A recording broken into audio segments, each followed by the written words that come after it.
How are we all? Savannkhet, Sabaidi.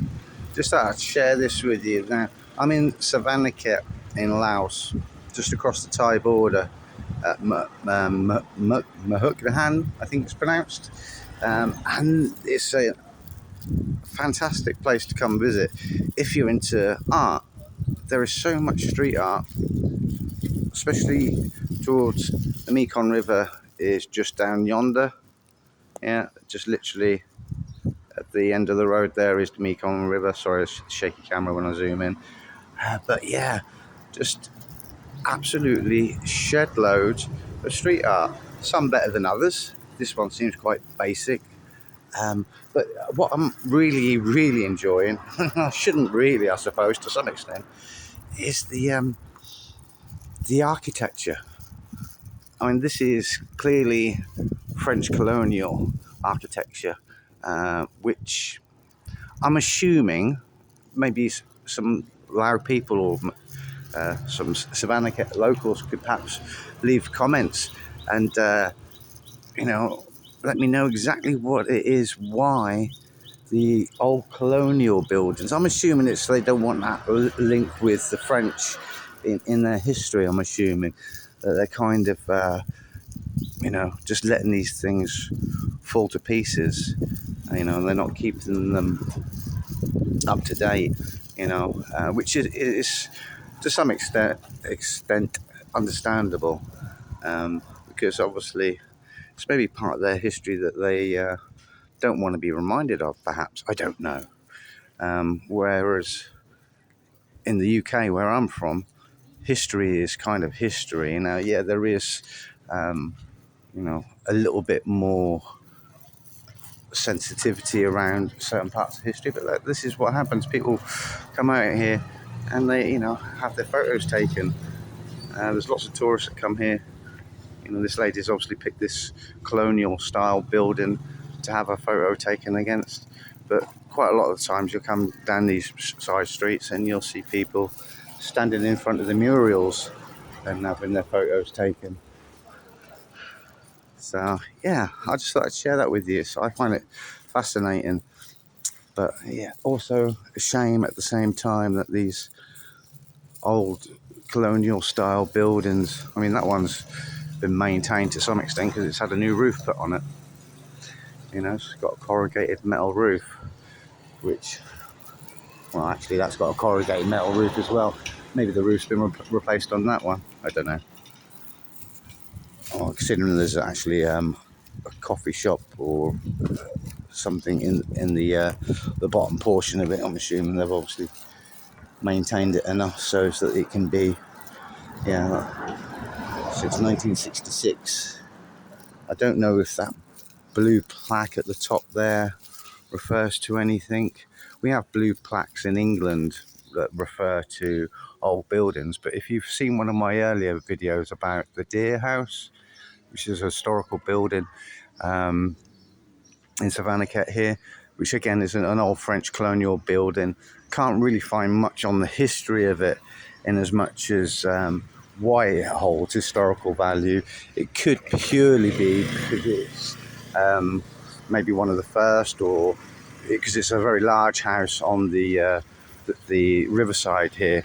Perhaps, I'm assuming its historical value is in its grandeur and the fact that perhaps some aristocrat or something, or someone like that at some point owned it, and that's why it's kind of been given a historical status. But we've got dinosaurs here as well. Look. I mean, it's fascinating to see all this street art because obviously it is a tourist attraction in my mind. You could spend at least a day just going around trying to find all these murals because there is loads of them. If you've seen some of my other videos, you'll see some others. But again, look, it's an old building. Clearly, you can see from there. Look, no one's living in it. The windows are all the shutters are all falling apart and such like. But I like the mix. The mix of the dinosaur mural and the, you know, French colonial building. You know, it's I find it interesting, you know, and maybe you do too.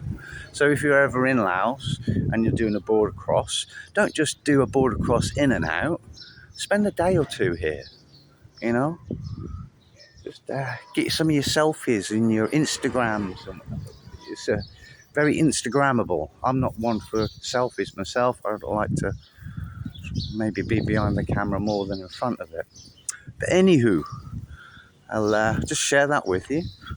And obviously then you've got the new, if you like, tower block, uninteresting, box standard, which by all intents and purposes looks like it's falling apart just as much as the old French colonial building that we've just shown you. So yeah, old and the new mixed in together. Even the new looks like it could do with a bit of a refresh. Someone here loves their plants, the old cactus. Someone's addicted to cactus by the looks of it. I think that's like a creeping cactus. I'm not sure. I don't know anything about cactus or cacti. Is it cactus or cacti? Leave a comment. But yeah, Savannkhet in Laos, or Lao, whatever you want to say it. Come and get some. It's an interesting place to spend a few days at least. Don't just, like I said earlier, don't just do your border crossing, folks. Don't do that. So many people come to Thailand. Sorry, you can hear the rustling of my baguette. Yeah, so many people do these border crossings to extend their stays in Thailand, and they have to cross a border. Now, just for your information, in case you didn't already know, you can do 2 land border crossings in 1 year. So you can literally just walk across from Thailand. Well, actually, you'd have to get on the coach because there's a coach service because the bridge is too long, obviously, for people to walk. So, yeah, you could literally just rock up at the border crossing in Mukdahan and then go across, get your stamp, pay your visa fee for Laos, which is about 2,000 baht, and literally turn around and walk straight back into Thailand. But you can only do that twice. If you try and do it a third time, you'll get refused entry. Then that's obviously, maybe you could bribe someone, but I don't think the border force, the immigration people, can be bribed. They're not like police. They've got rules and they enforce them strictly. So yeah, your third attempt, you'd have to exit, like literally like I'm doing. You'd have to exit Thailand and then reapply for a new visa. And then when you try and re-enter, you'd have to re-enter using an airport. So you'd have to fly back into Thailand. If you try to, I don't know, don't ask me why that is. I've got no idea why they force you to do that rather than being able to just do a third land crossing. I understand staying out of the country to reapply, but why they then make you kind of use an airport to fly back in? I can only assume it's to generate revenue for the airlines, you know, which the government probably hand in hand, well, probably some government politicians probably have directorships or hold large amounts of shares in these companies, so then maybe that's why they did it. But anyone's guess, really. So anyway, I'm now going to go find a nice spot to sit in the shade along the river here, the Mekong River. This is another thing you'll find also. Restaurants and such like don't open up until, even though it's Sunday fun day, this restaurant, as you can quite clearly see, has no activity whatsoever. They hold a night market. Actually, I think it's normally a bit further down. Yeah, you see the sign over the street down there. Actually, the night market's normally No, I'm lying. This is where the night market starts. This sign's all lit up at night with LED lighting and such like.